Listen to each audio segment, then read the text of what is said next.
大家好，我是伊人。最近我们做了很多动物森友会的攻略影片，不知道你有没有在影片中获得一些游戏的知识呢？而其实动物森友会系列从2001年在 N64 发售至今，在 NDS、3DS 以及 Wii 平台上都有发售作品，至今已经累积了6部正传作品，还有其他衍生创作乃至于电影版等等。而这次 Switch 上的集合啦动物森友会，因为是系列作中首次中文化的原因，所以在中文市场也特别的热门，许多森友都是第一次入坑。想必大家在最近的游玩中，应该也能感受到那种当人家问你动森到底在玩什么的时候，你很想要向他大力推荐动森很好玩，但是又三言两语说不清的游戏魅力吧。这一系列的影片想要跟大家介绍动物森友会系列中的特殊 NPC 以及游戏开发的一些背景故事。刚好最近是国际博物馆日的活动期间，在5月18号国际博物馆日一直到5月31号，博物馆都会举办盖章拉力赛。记得每天到博物馆内欣赏你的馆藏并收集印章哦，集满各馆的印章就可以跟馆长富达兑换3种金色的币饰。那这一期我们就从人气很高的博物馆馆长富达跟他的妹妹富科这对猫头鹰兄妹来做介绍吧。在影片开始之前，我要麻烦你一件事，就是如果你喜欢我的频道或是影片，记得帮我按下订阅还有小铃铛，来接收最新的动森影片。而如果你还有想要知道的 NPC 故事，或是想知道其他跟动森有关的知识，也欢迎在下方留言告诉我，让我可以知道要先做哪些内容来呈现给大家哦。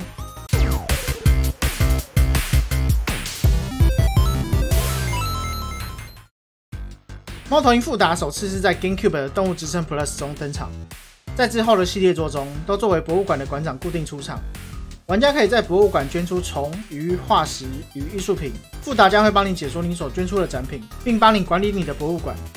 在 NDS 欢迎光临动物之声中，在特定的日子可以听到富达上演个人故事的连续剧，有时候他会跟玩家诉说自己的故事，或是自己跟其他 NPC 之间的事情等等。因为种族是猫头鹰的关系，夜行的生物习性让富达在白天的博物馆中几乎都在睡觉。玩家如果在他打瞌睡的时候跟他对话，他就会吓醒，然后开始正常的工作。富达的外观像是穿着格林纹衬衫的学者，脖子上系着的绿色蝴蝶结也是学者的象征。他的学术专长是古生物学，生日是9月24日。富达和妹妹富科从小就在城市中长大，和父母同住。在完成中学学业之后，富达进入大学并取得多个学位，但是在完成博士学位之前，他的指导教授建议他接任一个没有人想要的职缺，那是一个乡下博物馆馆长的职位。而这个乡下博物馆就是在动物之声中玩家所在的村子。这个乡下博物馆的馆长的职位是其他远方博物馆的研究员们都不想要的职缺。远方博物馆在系列作中，就是当动物之声镇上的博物馆出现无法鉴定化石的时候，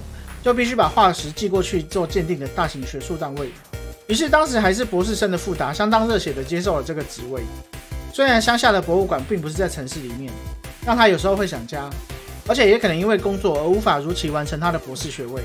但是他从来不会后悔接受这份工作。在 NDS 版欢迎光临动物之声中，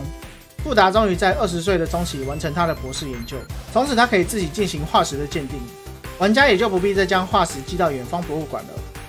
虽然他受过专业的学术训练，在解说生物图鉴的时候往往滔滔不绝，讲到浑然忘我，但是因为富达非常害怕虫子，所以当玩家在捐赠虫类的时候，富达的解说有时候会掺杂个人的恐虫情绪在里面。他对虫类的恐惧是源自于小时候的心理阴影。当时有一个螳螂的软囊在他的书桌上面破掉，导致有几千只的螳螂飞出来，充满整个房间，把他吓坏了。从此以后，他就相当的害怕虫类。我想博物馆的虫类展示区应该是别人去帮他管理的吧。富达的英文名字 Breathers 是来自名词 breather， 意思是滔滔不绝的说话，这也展现在他对于学术解说的热情上。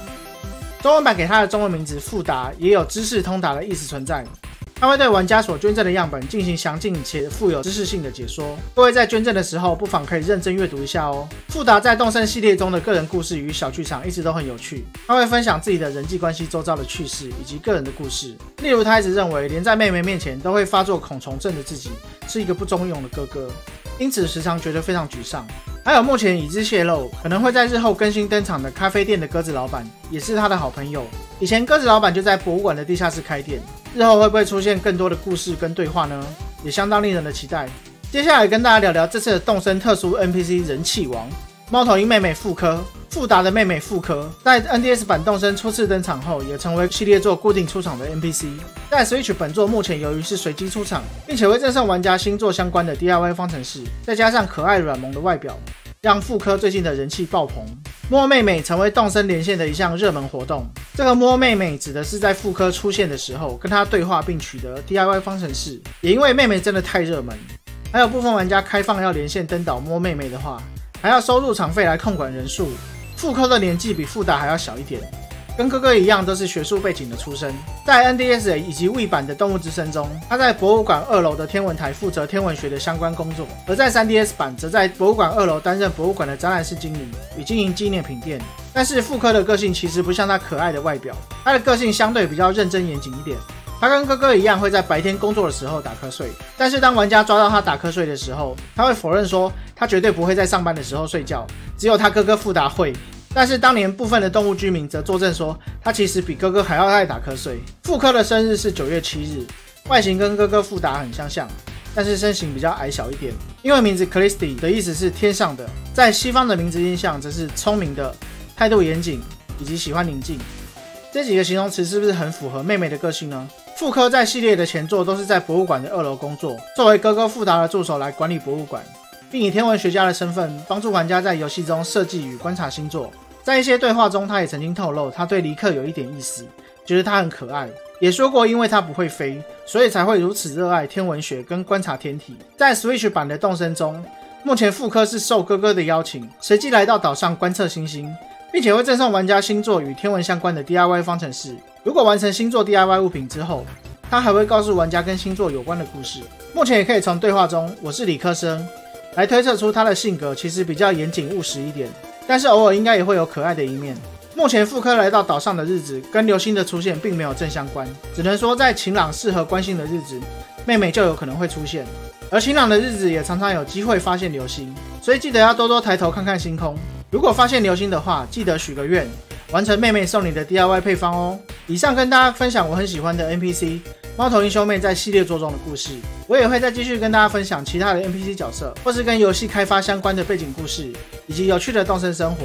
如果你有想知道的 NPC 故事的话，欢迎在下方留言告诉我哦。我是艺人，平常会在 Twitch 频道上面实况直播动物森友会与其他家用主机游戏。如果你喜欢我的攻略文章以及影片，欢迎可以到我的实况频道一起玩，也要记得订阅我的 YouTube 频道来收看最新的攻略影片哦。我们下次见喽，拜拜。